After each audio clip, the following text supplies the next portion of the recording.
social media mandinoswera ndichiona kuti nyaya dziri kufamba sei sepakuti inini ka ndindiritori refu wazukuru ndindiritori ya baba vanenge varitori pabasa so handiti aiwa ndinayo nyaya ndiri kuda kuti ndinge ndiri ndinokuzivisai vazukuru zviri kuitika imoziva nyaya dzachona dzese. So listen, kana uri munyowani paSaint TV hatimire kukurudzirana kuita chinhu chakanaka handiti subscribe, turn on your notification bell kuitira kuti every time we upload a video you'll be notified.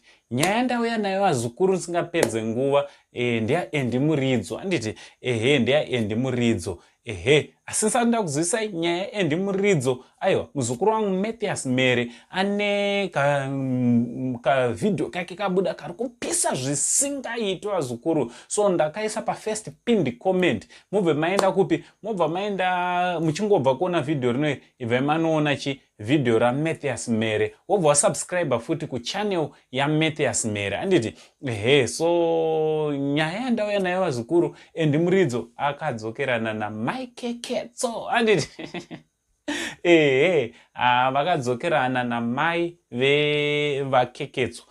Chinova chinhu chakanaka vazukuru, especially nekuti mozo wamadhivorce ari kuwanda vazukuru, kurambana kuri kuwandisa zvinotoshungurudza and hazviafekte imi muri tu imune matorambana zvatopera but vana handiti so decision yatorwa naEndi Muridzo inini hangu sasekuru aiwa ndaifarira nekuti kudzokerana kutaurirana vanhu monzwanana chinhu chinova chakanaka. Asi Endi Muridzo patime vakanga vari paseparation akambodana netimu rese ramuri kuona rikuyana kana kuti it is alleged kuti vakambodana mhanya naEndi handiti so tiri kutarisa kuti Endi achadzikama ari mumba because akatozviona kuti aiwa takabva neko kumunga